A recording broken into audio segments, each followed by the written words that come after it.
G'day everyone. Proud to say Barkarati is brought to you by Radix Nutrition, makers of the most technically comprehensive nutrition products that have ever existed. Unlock your potential with Radix.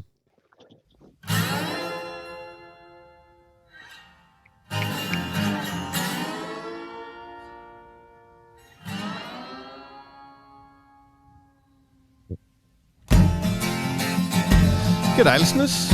Welcome to Barkarati, the Sailing Podcast. My name's Jordan Spencer and it's that time of the week where we get to hang out with some really cool sailors. But of course, I have to share the mic with my two idiot mates. So first off, let's welcome Mr. Brett Perry. Greetings, Exalted One.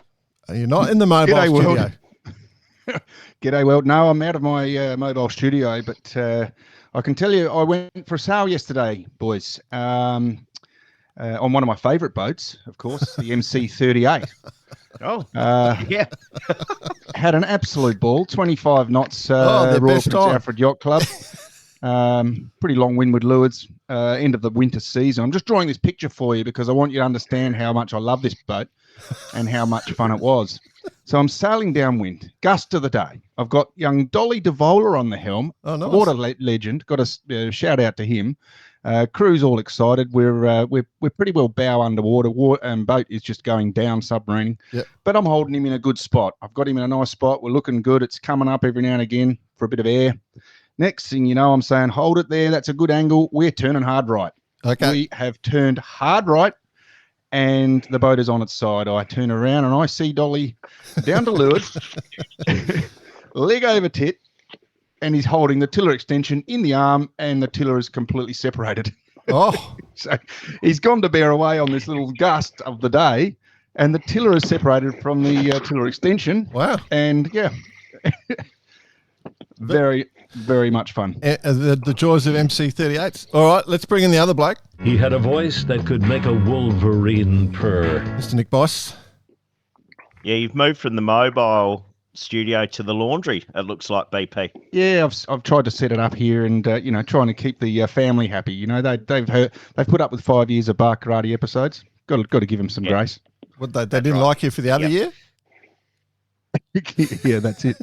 6 years now. No, all good, boys. One more week back home and then on the road again. Back to where are we going this time? Maxi Worlds. Maxi Maxi World. World. Oh, Yeah, Oh, yeah. that's a horrible place Kind to of go. where it all started, if you remember, Jordan Spencer. I do. Yeah. It's Yeah. I know there's a joke there I want to say, but I'll much rather bring our guests in and we'll touch back on the Maxi Worlds later on. Yeah, we'll go back. We'll go back. Yeah. So, pretty excited about this, though. This is good. Oh yeah. Yeah. Let's bring in our guests because we're all excited. We've been very keen on supporting a lot of different classes, and I know personally I've been always a fan of the Flying 15 class for quite a while because there's so many crossovers with the 5.0. So it's obviously there's some similarities in the way they set up their boats and all the tuning and the rigs and everything. So natural bias, cool little boats. But there's a thing going on in that class that's just, it seems a bit weird. See, they've just finished their world champs. They have them every 2 years. And the world champs were won by Graham Vials and Chris Turner. Now, the thing that's important to understand here is that they've done 6 world championships in the Flying 15s. They've won the world championship 16 times. And six times. What? 16? Jeez. They've only done 6 world champions. They've won it 16 times. That's the thing that's going on. And yeah, won it 6 times. And I think 4 of those times they didn't have to sail the last race. So there's a clear dominance going on. So we thought we'd see if we could have a chat to the boys. There is one risk of literally they've just finished the Worlds. There's a big risk that they may be a little bit hungover and a little bit dusty, but we're willing to take that risk on. So we're going to welcome to the show Graham Vials and Chris Turner. How are you, boys? Very good. Yeah, thanks for having us. Excellent. As you guessed, a bit dusty. Yeah.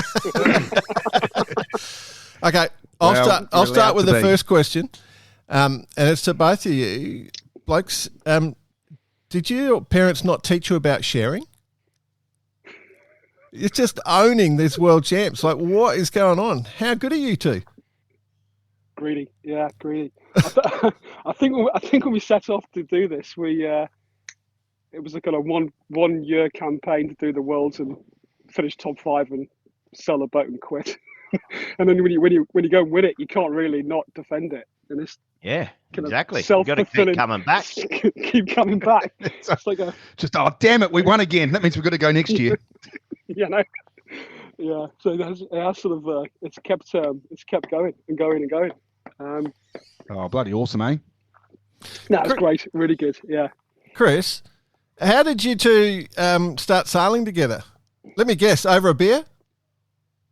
Yeah, it was a charity ball in Newcastle, if I remember, and there was a world qualifier coming up at Derwent Reservoir where Graham sails, and he says, you build these boats, can we go sailing? And yeah, we do build the boats, but we don't often keep hold of them, so we managed to borrow one, and and we did this event and did quite well. So we thought, well, let's crack on and do another 2 events and see if we can qualify for the Worlds. And that's exactly what happened. So we thought, shit, we have to make a boat. So that was it, really. We made our own boat and did the first Worlds in 2011 at Hailing. Nice. There you go. So what's that? 10, 14, 15 years you've been at it, and with 6 world titles. Yeah, that's it. Yeah. It was. I would say it was after about 5 pints we decided to do this, and sort of classic. Normally the case. Moment that sounds like a good idea. We're all very optimistic and sort of very enthusiastic when we decided to do it. But like all jokes aside, but I don't know if you guys have sailed the Flying 15, but they are great. They are great boats. They're obviously little keel boat. To paint the picture for everyone else, little keel boat. It's a keel boat, but it's like a planing keel boat. So you can heat it up on a run. You can set it a bit higher. It's surfing. It's catching waves. And then on the beats, it kind of pays to hike hard, a bit like a laser in a way. Hike hard and forget it. Pin it down. Yeah. So it's as we're getting older. Jordan's out. Keep going. So no, it's a good boat. It's also a boat that this might be because you guys probably know this, but Chris at Ovington Boats, he builds a lot of these boats, but they've got this kind of longevity to them, boats where they're kind of carbon, or a lot of them are carbon. Even the ones that aren't carbon, they seem to last forever. So you get these old boats, 15, 20 years old that go just as fast as the brand new ones out the box, and so you can pick a boat up quite cheap. No, they don't. Right. No. Hey, that's not good for business. Cut that bit. I think this relationship has just come to an end. Yeah, obviously not, Graham. Having a new boat. Yeah. What I meant to say there was you've got to have a new boat, basically. No, but I understand what you're saying. I understand what you're saying is that you've got a fleet that seems to be strong, continually strong, and you've got guys that have got older boats that show up and generally have a chance to do relatively okay. So, I think that's what you want in a fleet. Exactly, yeah. I mean, you often look over your shoulder and someone in an old boat's overtaken you. Let's put it that way. maybe user error, but they seem to be going quite fast still. So that's good. Now, when you look at them, right, you so I'm trying to put my head into both Chris and Graham, your headspace when you first said, let's give this a go, right? So how do you get going and how do we do well in it? And so when you look at them, you go, okay, like they're pretty tunable boats. Like you can put your own, change your mast and you do your own sails and you can rig it out how you want. They look like the spinnaker looks pretty small to my eye. So you probably don't want to carry too much weight in the crew weight because that would be that would go against you pretty well. So for the fact that you jumped in to this boat and then you won the world champs, first go at the world champs. I'm wondering what your process was, how you went from, did you take a boat and start pulling apart and looking at systems before you went to the worlds? Did you just take what was there? From the way I understand you two, I got a suspicion, Graham, you don't like doing much boat work. You like sailing more. And I think Chris might be the guy doing the boat work. It's just my gut feel. So I want to sort of go through that process. Let Chris go. How do you know that? It's written all over you. Your hands are too clean. Don't worry about Jordan. He's a mass researcher, and he's got eyes everywhere. Have you? I mean, you're up to date with AI. Jordan's one step above that. Yeah. So, Chris, who does the boat work? Go on, Chris. You guessed right. Okay. Yeah, that's my role. Yeah. So, with the process when you did that first Worlds, like when you first jumped into the class, like were you looking at tuning guides? Were you asking people, or did you already know that, Chris, because you were building the boats? We borrowed a boat from Robbie Storer that had been fitted out by a friend of ours, and we sold that for the 3 qualifying events. So I can't even remember. I think we might have won the last of the qualifiers in that year. And we basically took what that boat had and developed on from there. So we used a slightly softer mast because back in those days we were a little bit slimmer than we are now, and fitter. So we basically I think we're one of the first teams to use an Alto, which is a slightly softer mast, and we used the pintle and back sails at the time, which were the sort of industry standard, I guess. Yep. And just a few little tweaks to what everyone else had from learning from other classes and from the boat we borrowed. I remember we were one of the first in the fleet to kind of taking it a little bit from the 470, but you've got a main sheet bridle, obviously that centralizes the boom for the beat, and I think we're the first team to put on a little windward pull on that bridle. Yep. So you could basically just pull your boom, not so much to windward, but you could centralize your boom. But also you could then sail with a bit less main sheet tension to get the boom centralized. So it just helped to sort of bring the boom that little bit to windward. So we're both with the first team. A little bit more twist profile, a little bit more power. A bit more twist. Yeah, well, a bit more twist for the chop and stuff, just to power through those waves, because it's being a bit of a kill boat, it can get a bit stoppy if you're sticking in the chop too much. So that was quite new, wasn't it, Chris? Yeah, I know when that was invented too. Jordan Spencer invented AI again. Jordan had a big part in it. I reckon I sailed on the first boat set up like that. So but it wasn't my invention. But yeah, like from the perspective. So, Chris, from your perspective, mate, I've got this visual, right? Like you mentioned Pinnell and back. So I know Ian Pinnell sails the Flying 15. You've got you at Ovington, I guess, I don't know, somebody from Proctor sailing in the fleet as well. I just got this vision of all you guys in a dark room deciding who's going to win, Like that's how I see things happening at the moment. Definitely not, no. No. Punch ups in the boat park only. No, not that stage, but punch ups to the racecourse maybe, but no, we keep it clean and have good banter on shore, so for sure. Okay, well, we love a bit of banter on the show. So from that perspective, you jump into the class as newbies. Obviously, Chris, given being the builder, you're probably not quite a newbie, but jumping into the class, those first Worlds, and you're out there winning the Worlds. How was the reception from the fleet? Were they friendly? Yeah. We had that first Worlds we were at Hayling Island, and we had a lot of good people around us. Alan Bax in particular was very close to us in the boat park and gave us lots of good advice. Mike McIntyre was racing, a Star Gold medalist. He was in the boat park fairly close to us as well. There's a good crowd at Hayling Island that were offering advice, at least for the first few days. That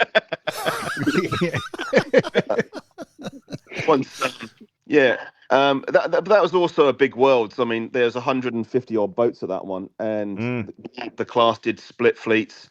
And generally, I don't think the fleet as a whole liked that. Although we had obviously a lot of boats, they didn't like the split fleet thing. So since then, they've gone back to having a capped World Championships and the qualifications series.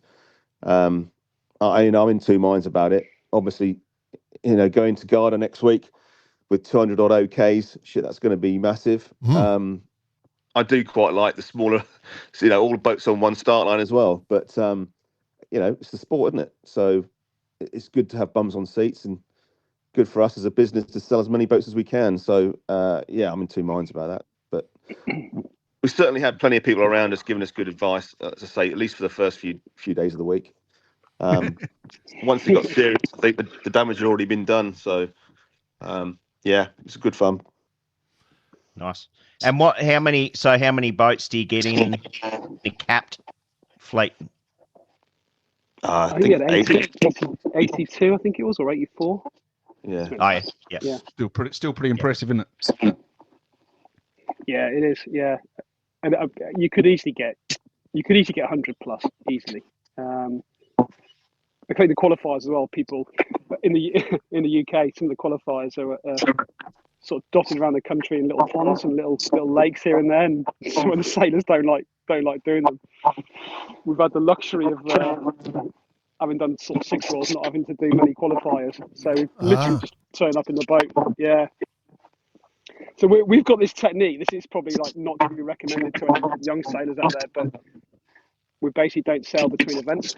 Just do the worlds and turn up and pull the sails in and off we go. Yeah, might have to look at that one, eh? Yeah. Oh no, I'm a bit of a fan of that. We all remember the actual nationals, don't we? We all remember the Sharpie I just brought. Probably won't ever sail it till Lincoln. So. Yes. Yeah, but you've got to have Chris. Go on. You go. Oh, sorry, Chris. From that first Worlds that you won, the development of the boat, obviously, being able to probably use the fact that you build the boats. Have you seen much development in the class that people are grabbing on with, or it's kind of remained a little bit stagnant? No, something different in each boat, really.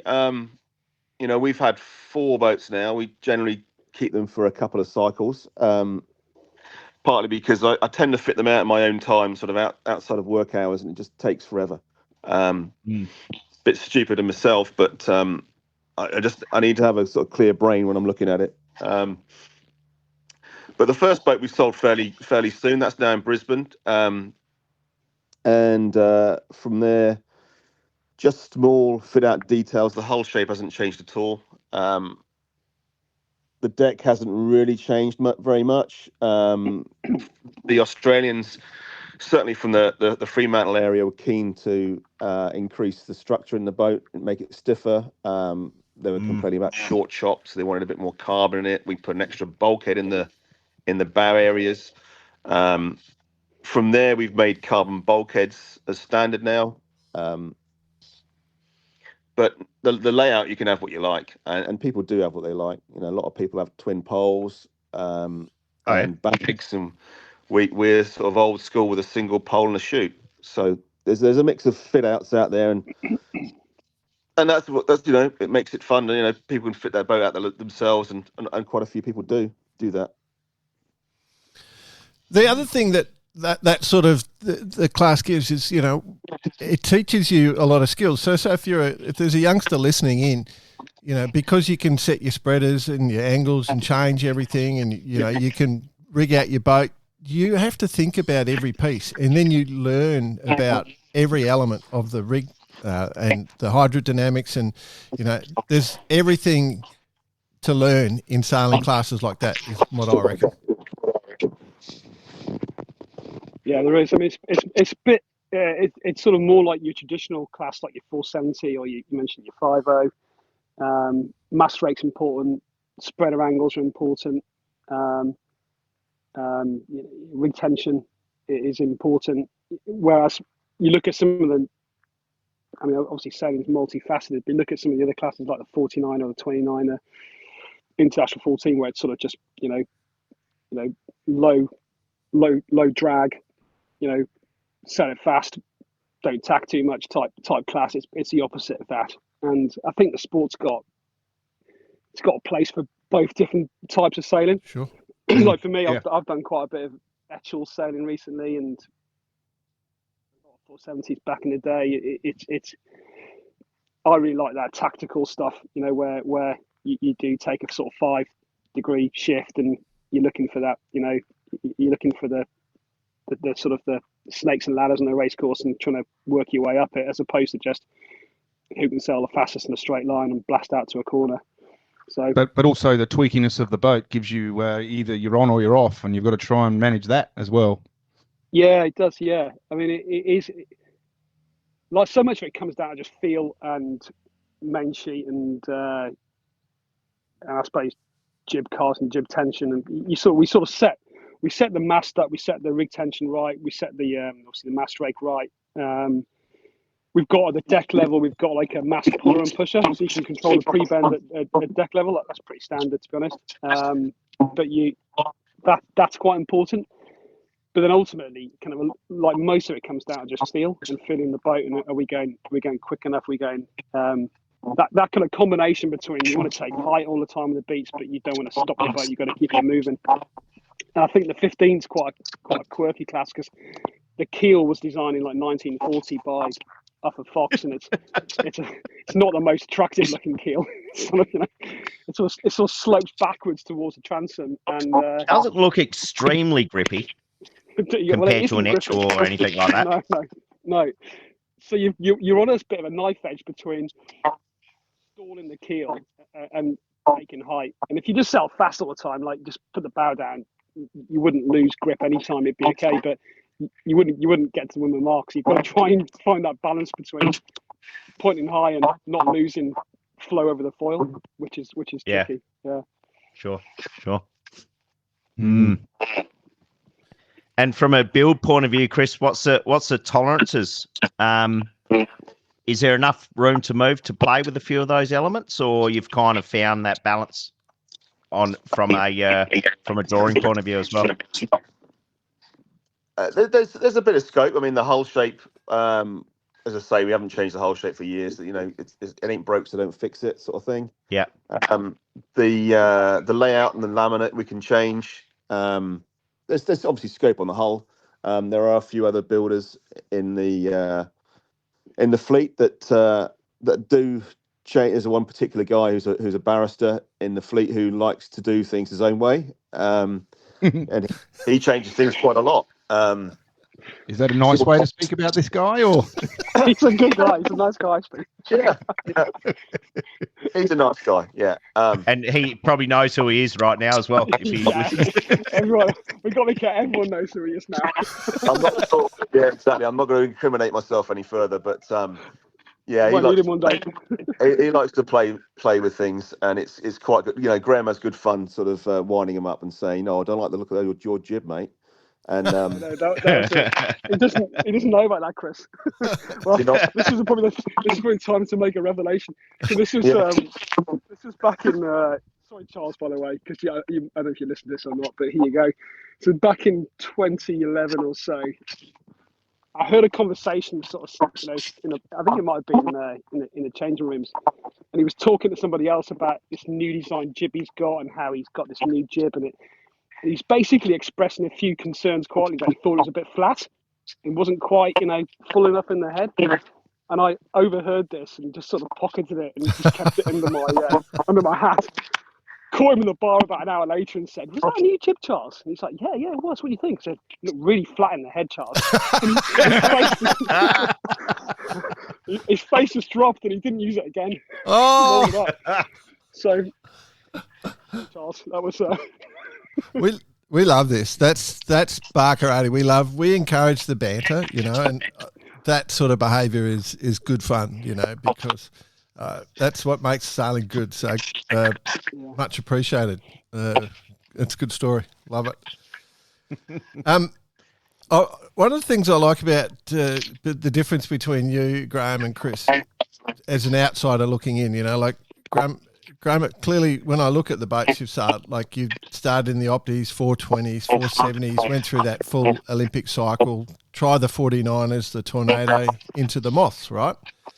So there's a full Olympic cycle and then into the Moths to go hooning and then flying 15.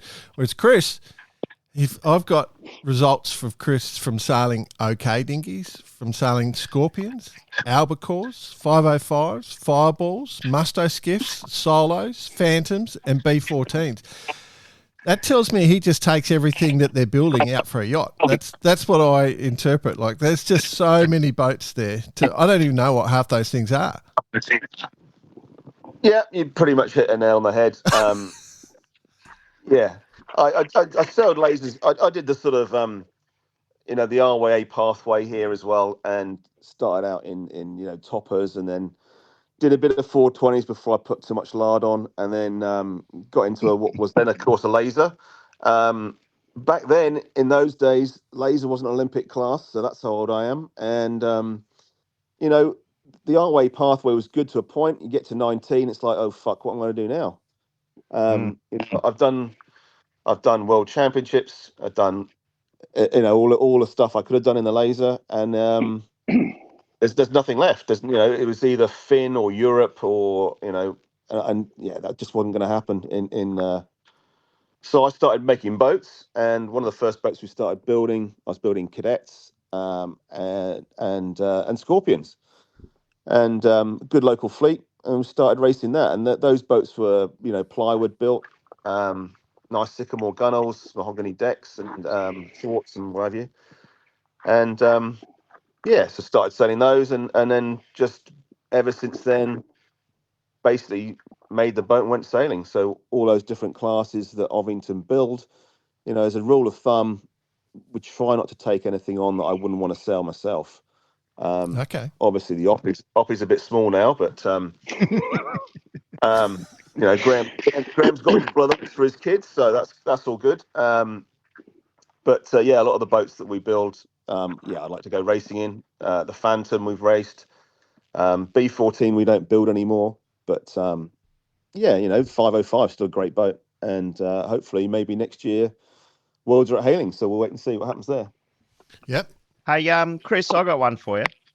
As part of Barker Radio over the last 5 or 6 years, I've pretty much single-handedly brought the Rainbow class back into Australia. Have you ever heard of the Rainbow out of Australia? Because that could be a good one for Ovington boats. We could go global. Does that sound a bit woke? I mean, is that like a? Is that like a? Yeah, bring back the Rainbow, Chris. Well, funny you mention that, because I started the hashtag Bring Back the Rainbow, and believe me, at Mardi Gras time, I get a whole bunch of shit on my Facebook feed. Okay, yeah, I can see where you're going with that. Right. The Rainbow. I'll tell you what, I'll have a chat to Jim about it. We'll get a presentation together. Yeah. All right. It's kind of like a door. It looks like a door with two people sitting on it. That's what it is. Yeah. It's not very shapely boat. I think you could build it pretty easily. You could just use the packing boxes that all your fibre comes in. That's all you need. Yeah. Okay. Yeah. Sounds appealing to me. Yeah. Yeah. Right up my street. No, well, it's interesting, the pathway, and I do think that Ovington, obviously, for the listener, Chris is the managing director of Ovington, and so has all that ability, and they make a beautiful boat. There's no question. Ovington boats are just gorgeous boats, and so I find that if I was in your shoes, you've been building boats your whole life. Why would you just get the apprentice to do the work and go for a yacht? That's how I'd be if I was in your shoes. Yeah. Okay. Good in theory, I'm guessing. Yeah, I mean, obviously, the laminators at work laminate a brilliant product, but we're in the northeast of England. There's not a huge amount of sailors around, so fit out on one design steady. We template everything. We've got build manuals. Everything's dialed in. So the one design stuff's dead easy. Press print and it comes out the other end. Mm-hmm. When you come to do something that's a little bit more off-piste, if you like, you need someone that understands the systems, understands, where the things have got to go for, the tuning side of things. It's got to be in the optimum place. And whilst over the years on my own 15, I've got lots of little Mylar templates now. Still a lot of it's just done by eye. So you've got to have the eye to do it. So yeah, I certainly sell the lasers, Ilkas that the guys make. I have in the past sold on the 49ers and had no input into fitting those out. I'm a bit old for that now. And yeah, a lot of the other boats, I will sell. But the sort of more development boats, then you kind of want to get your hand in there. And honestly, as a manager, I'm probably a poor managing director because I actually hate sitting in an office all day.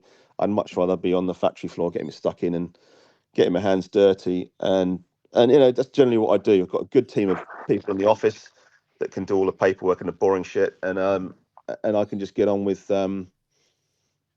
just trying to make Produce things a good easier. product. Yeah. Well, yeah, it's getting manufacturing's getting harder and harder, particularly here in the UK. We're not going to get political about it, but you've got to try and save as much as you can across the way in manufacturing. So we're looking at we built a new factory. It's all LED lit. It's air source heat pumps. We've done everything we can for the sort of the green labeling, if you like.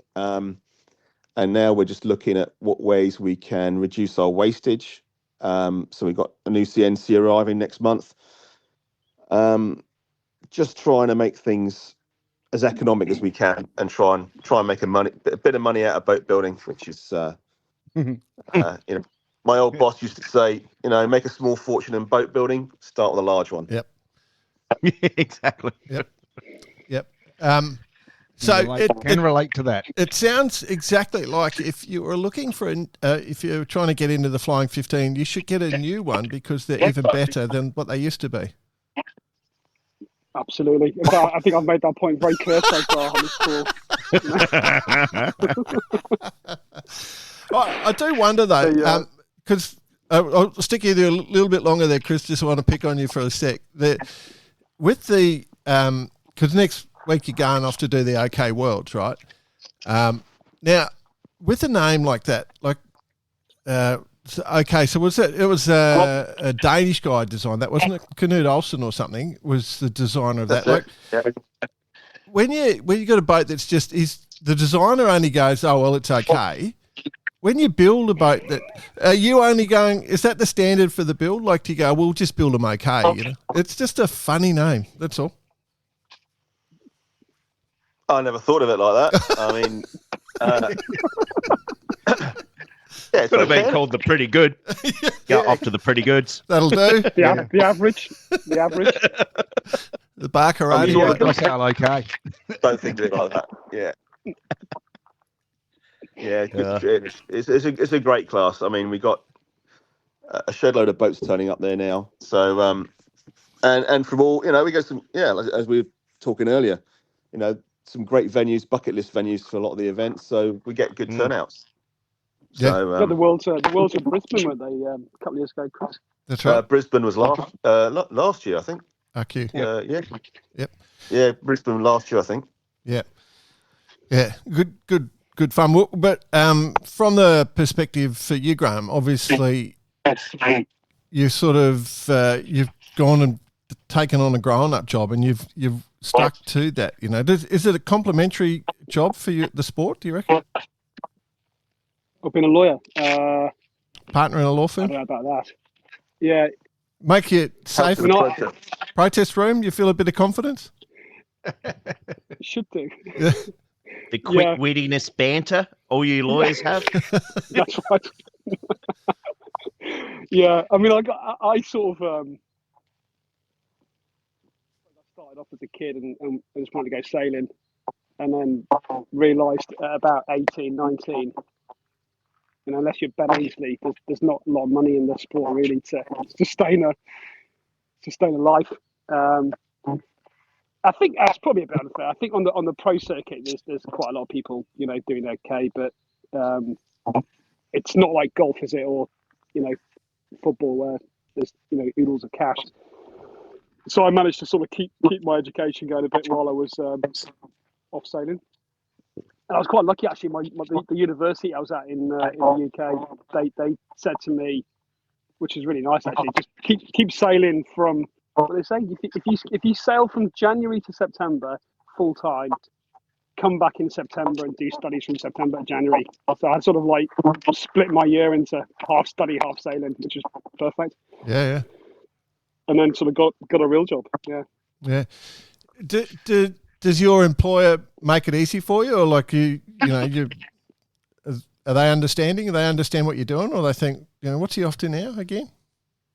Yeah, no, they're more like the latter really. They're pretty good. But I use annual leave quite a lot for sailing, so there's only so much you can do.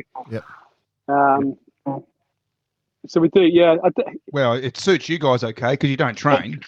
Right, that's right. Yeah, yeah. Just turn up, pull the sails in. Check Chris has screwed all the fittings on. Yeah. As long as the jobs are done right. Yeah. The one I have been doing a little bit of is been doing a bit of sailing in the Echels in Miami. So there's another guy in the fleet who's got an Echel called Andy Lawson, and we've been doing the winter sort of Miami scene in the Echels, which is great fun.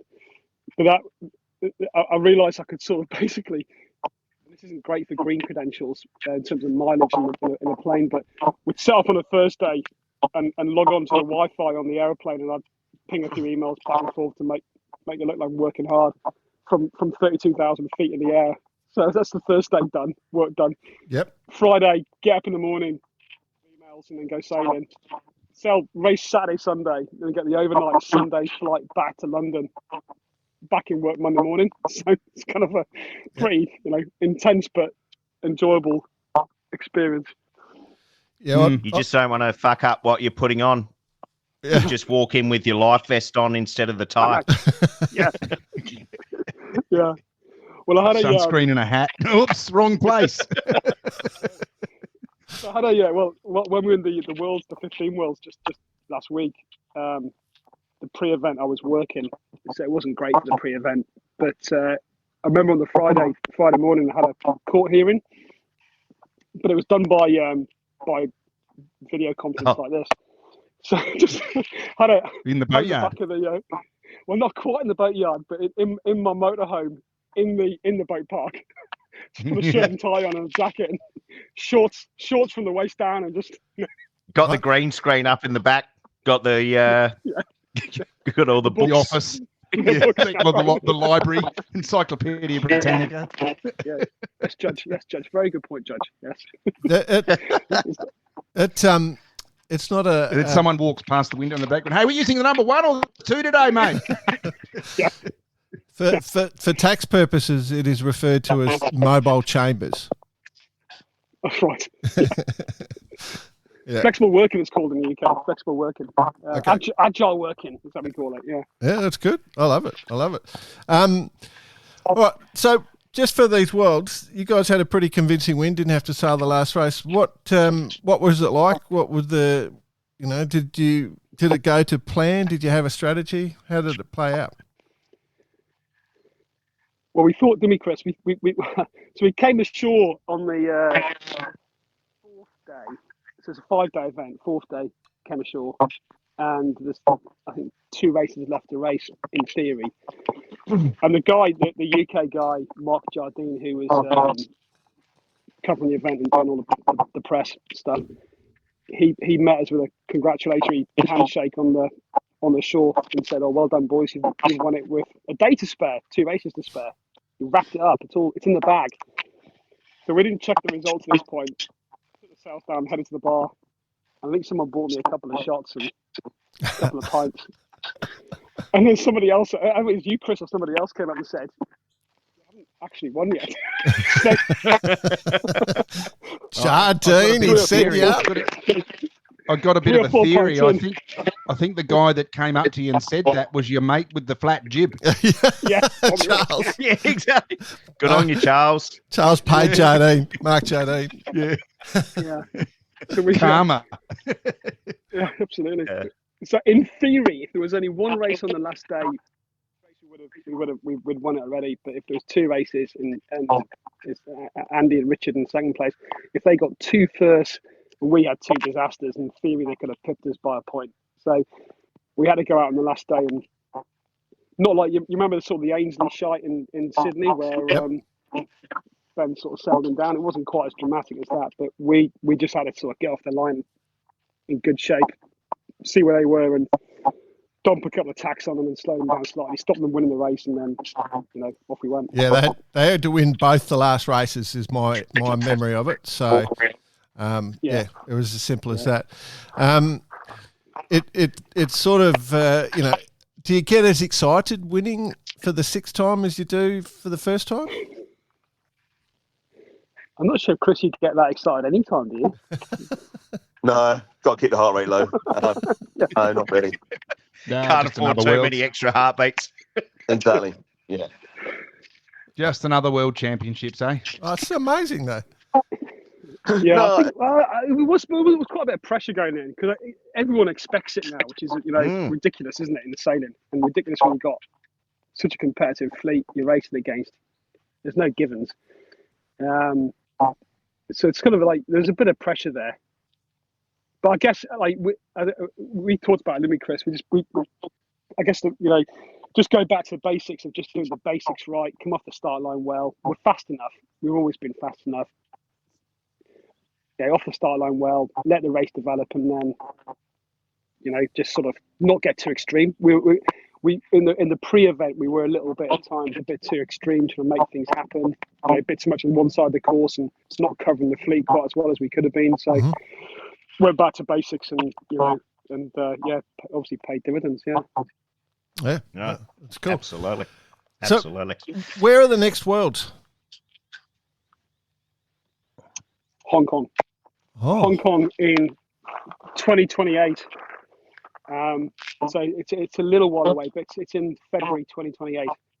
How do you blokes go with humidity?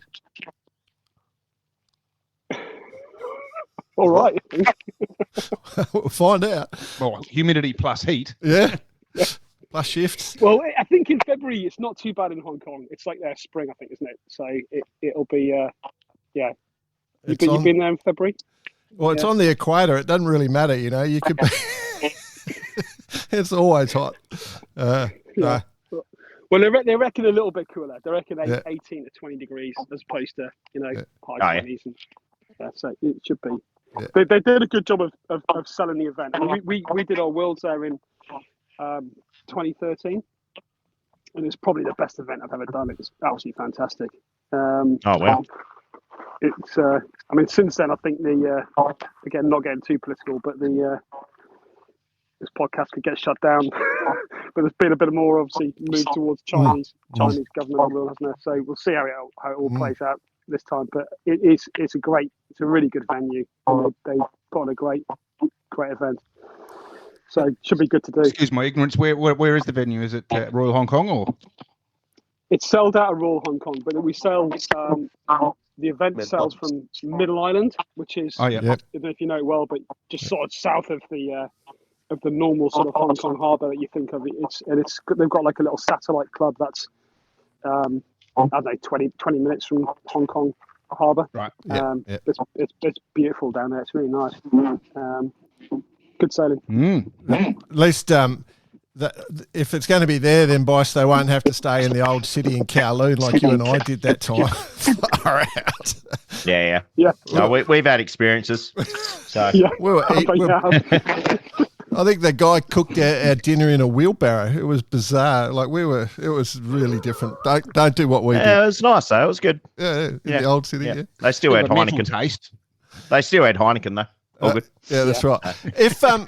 If there was a couple of people listening into Barcarati that go, oh yeah, let's do those Worlds. What crew weight do you need? What's the right crew weight?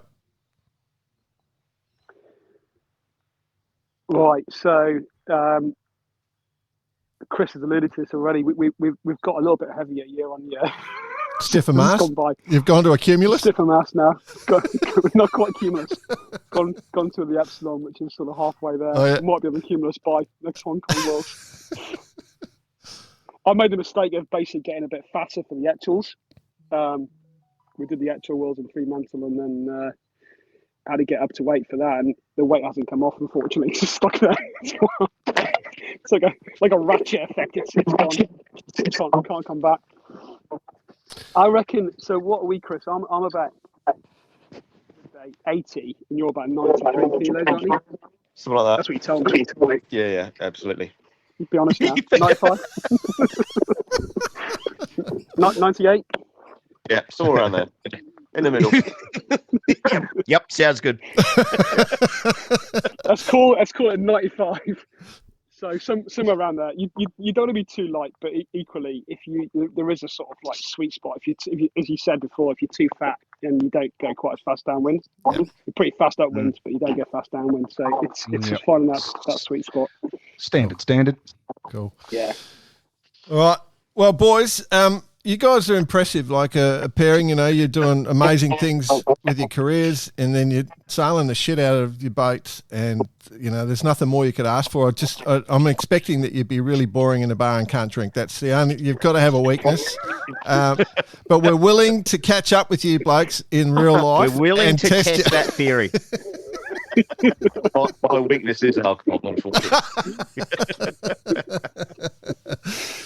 No, we're going to call it there. I think we've done enough. But we're as we said, boys, we really wanted to chat because you guys are doing awesome. We like the class, and we wish you well. And thanks so much for joining us.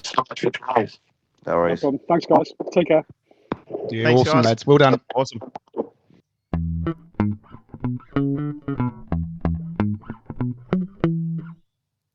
I think I mentioned it before, but if you win a world championship 3 times, you own the trophy.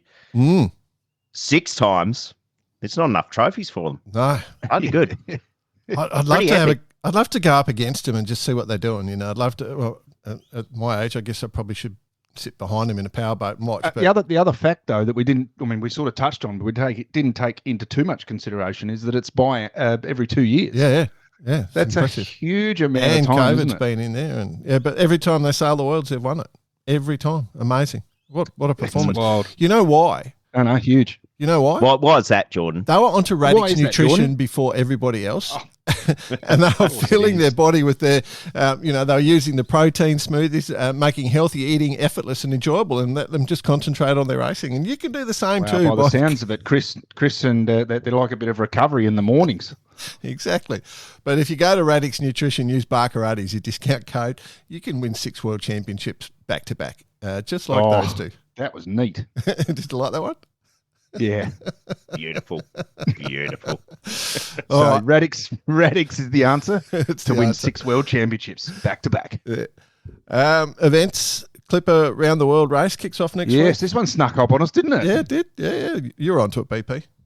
All over it. Yeah. All over it. Hopefully, we get some correspondence in the coming couple of days. Maybe we can. We could do a bit of a breakdown, get someone on and have a decent look at it. Because We're onto it. Let's face it. I mean, we're the first to admit we kind of get caught up in the GP world quite a bit. But to actually recognise and see what these, and I'm sure they wouldn't mind me calling them punters, are generally getting into. It's a cool thing. Well, I mean, that's a bucket list item right there. Mate, we've seen quite a lot of it, and I've seen quite a lot of the Australian, people that want to go from Australia doing the training stuff, and it's quite intense what they go through. And obviously, they're not just you're not just going for a sail around the harbour. You're doing some pretty serious stuff, and it shows with the little hiccups they've had in the past. But that's just sailing at that level, like in those conditions. But it's nothing to the effort they put in is huge. Yep. Here. Yeah. The other one, 22 to 30 August. Boys, we haven't heard of the J70s having a world for a couple of weeks. So, we do have a theory that J70s One of the J's. Yeah, exactly. So they've put the Euros on instead. So in Stockholm in Sweden, they're underway, which would be cool. And then, of course, OK Dinghy Worlds next week in Lake Garda, as discussed, which will be a ton of fun. A huge number of boats going there, hundreds of boats. Well, we're kind of just coming out the back, apart from, well, obviously there's been quite a bit going on with the Admiral's Cup Fastnet and stuff, but traditionally that July-August break, we're now coming back into regattas on a weekly basis. Coming back into those sorts of regattas, Plenty about to take Might place. try and get a couple of the OK guys on. Yeah. Well, good luck to everyone competing. Hope everyone wins. There you go. Hope everyone wins. Jeez, a lot of races. Jack Lloyd, listener of the week. We are supported by Vycobi, our great friends at Vycobi. We've had some fun stuff going on with them. We gave away our listener of the month last week, so you've got a month to get something good in. We've had a couple of things this week. None of them via email that count, but Jordan comments. That takes Bison out and I out of the fray. I'll communicate it. So Jordan Commons comes in on the Insta message to us. Boys, I've got it all worked out. The US team were watching Sail GP's animated graphics of the two boats going around the course pre-start. Those two boats hit each other every time. And so obviously animation and reality have come together is what he's saying, which is interesting. The other one is the great man Dale Getty's doing a full review of the Sun shirt, the Vycobi Sun shirt, which I've shared on the story for today. So, which was hilarious. We got quite a few videos from Dale. The other thing, boys, the Sun shirts have got a new blue. So if you go to the Vycobi website, have we? Yeah. So jump on the website. So if you want to get the Sun shirts, you just jump on to Vycobi and look up. You'll find Barcarati special. A splendid blue mod, I tell you. And one that we actually received, we had them with the final. Okay. Splendid. A nice word. Is that the actual colour, splendid blue? Oh. Splendid blue, I believe if you tick on the colours they drop down, you've got white, brown, yellow, not even Australian gold, and then splendid blue. Talk about Australian gold. Did you see the Bonds Flying Ruse text? In your shortened words. Yes. I tried rolling that with my kids. And they're like, shut up, Dad. It's bloody good though, isn't it, hey? Yeah. No, Cap, we're going to be bussing. Drip, SMH, Slingers making history. Yeah. I love the WTF. Yeah. What was that one again? Watch the French. Watch the French, WTF. Yeah, well, speaking of that.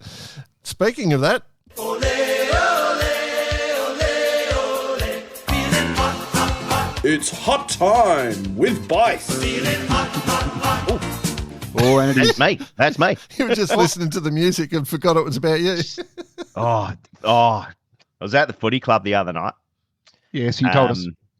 Things we might have got a bit loose. And it was the kids' disco. It was on. Guess what song came on? Hot Time. Hot from Buster Poindexter. Probably not the right environment to rip my trackies off. No, don't do that. Very cool. No. Anything happen? T-Piece, Portales. Oh, yes. Yes. Yeah, just finished up. So another great win by Quantum. Relatively easy. And one that's kind of snuck in, the Sled was second.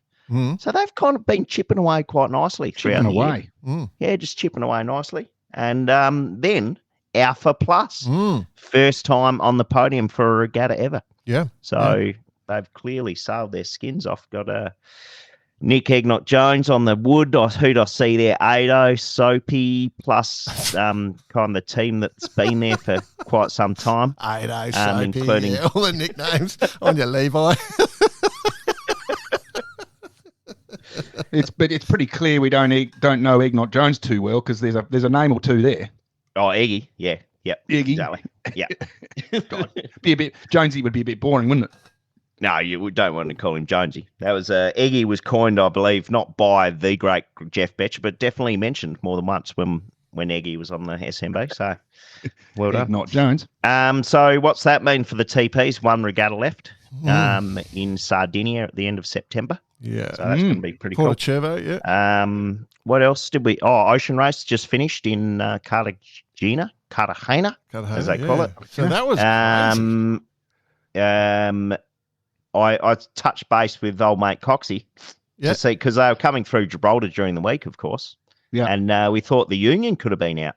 Yep. To give them a little touch up on the way through, but as it turns out, all clear for all the boats. So no orca attacks, and Biotherm continues to clean. Had a clean streak on that particular race. They got all the points. They got all the scoring gates done. So they, they clean pair of hills it. shown to the rest it's of them. them. It's like Biotherm just were just dominant, weren't they? It was really impressive. Yeah. Yeah. And I read a little bit just apparently they're super quick downwind. So take from that what you will. But they got a couple more legs, obviously. They don't think so. They are. But anyway, they don't think they are. So that's a couple more weeks, I guess, a month or so left of that race. Well, halfway, I think. Is that it? We've done 2 legs, but I think two legs and two left. Half of the scoring. I think we've done half of the scoring, and Biotherm's taken it all. So anyway. Yeah. Hamo is wrapped. The Marcus Blackmore takes it out. Oh yeah. On the Hooligan. Yeah. Skippered by Gavin Brady. Yep. This week. With all the pros, all the hot shots on board. So probably another. I don't know how many wins Marcus has had on all the Hooligans back in the day. But they must have racked up a couple. Yeah. I'd imagine. Yep. I think from memory, 84 was his first win on the Manly Ferry, I believe. From Jordan, memory. Got anything for me? No, that was good. Just press the send button, see if we can get that supercomputer working, Jay. Sorry, it was off doing other things. What was it? Dimensions? How many crew? Yeah. No, it was 8 crew. Yeah, the Manly Ferry, 38-footer. Yep. Well done. I do remember. Well done. What else have we got going on? I think we should congratulate the French Sail GP win in Germany. That was a great regatta. That was a great regatta. Great watching. How good were the bombs after they took? I enjoyed it, and the shifty conditions really adds to it. And I just loved the ups and downs. There was definitely a anyone could win thing, and you could sort of see that there was some pretty big decisions being made. So for the final 3 in particular, the 3 that got into the final. It was a fantastic effort. Yeah. Yeah. It's good racing. And did I hear right? They're looking at 3 or 4 new teams now to join? Don't know. I'll have to find out. But either way, it's, whilst everything in the background's going on with the cup and everything, GP continues to thrive. Thrive it does. It does. They've locked me in for next year for a bunch of events. So, fantastic! Many as I can that's fit only in. going to make it a better season for us all. Now, gents, lastly, in hot time, I received many a message this week. I think you even rang me, BP, but I turned my phone off at about 8 o'clock at night because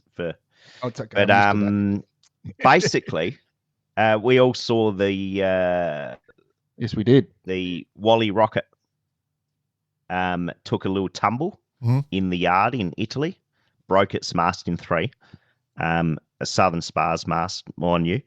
But she laid herself over a big fishing boat and basically broke the rig. But the conspiracy, and I mean, little microburst we hear has come through, taken it out. Like conspiracy. These little Italian microbursts that we're hearing more and more of are getting I thought the same thing. What's going on there? More extreme. Wait till you hear the conspiracy theory, though, BP. This is crazy. I love a good conspiracy. Okay. Picture this. May 2025. King of Denmark reaches out to the Red Bandit team to lease their boat for Laval Saint Tropez. King Freddie. Admiral's Cup loses its mast. The Red Bandit. They then reach out to another boat. The king then. The king Henrik of Denmark, Freddie, has reached out to another boat, which finishes the Copa del Rey, has a light little accident on the way home, loses its mast. He then reaches out to Wally Ferretti to lease Wally Rocket number 2, falls over, breaks it. Oh, that's a conspiracy right there. This may or may not be true, and the king may or may not be involved, but let's just roll with it for now. No, But, well, it's clearly Spain, the king of Spain. Well, he's either got trying shares to prevent in Spars. Yeah, Well, it's maybe. such a controversial country as well. I mean, the Danes. Danes. Yeah, well, Go they either call. way. Well, we just mentioned the OK dinghy. They just named their dinghy OK. You know. Okay. Yeah, just. How is your boat? not No, it's just okay. It's okay. Not upsetting anyone, just moving on No. with things. It's a good The conspiracy. biggest theory. controversy they had is when they left out the that last bit of Lego in the Lego kit. Spoken like a father. A major. All right. Okay, so off to Maxi Worlds for you. Because of you're such a superstar sailor, you get to do that. It's what's your job? Serve the beers? Is that what it is? No, we got name tags the other day. Oh, yeah? And I just Oh, put good on on you. put on mine just like an old pair of jeans, the comfy fit. Yeah, it keeps things comfortable. It's what you're used to. It's what you're used to. Yeah. Things work. No, Don't change it's, a thing. Don't change a it's- thing. Highly professional campaign, and we're in it to win the Worlds. Good luck. There's no second guessing that. Take the piano off. No, not on this boat. No piano. No. I'm only but sure. I'll do the opera singing myself. There you go. Oh, Cool. love it. All right, boys. I'll send you my guitar from Portugal once they've finished up with it at the Oh Voice. yeah, That's it. guitar. Boisy's the voice. Oh dear, that's a whole TV series right there. Oh yeah. All right. Nice boys. Thanks for Lovely listening, work. everyone. Thanks for joining Okay. us. Good to catch up. Rock and roll. Congratulations to our guests this week. They're awesome. Yeah. Yeah, amazing. Time to share, though, isn't it? Yeah. Radix Nutrition, Barkarati. Get those two together. You win. You get a discount. Thanks to our friends at Vycobi. New colours for the sun hoodies. Splendid blue. And if it's getting cold where you live, we've still got a few. Blue. We've still got a few hoodies left. No extra smalls. They've just the last one of those has just gone. My wife got paint on her other one. All right, that's it. Sure. All right, lads. See you then. I'm sure it was paint as well. Good on you, mate. Get the music on.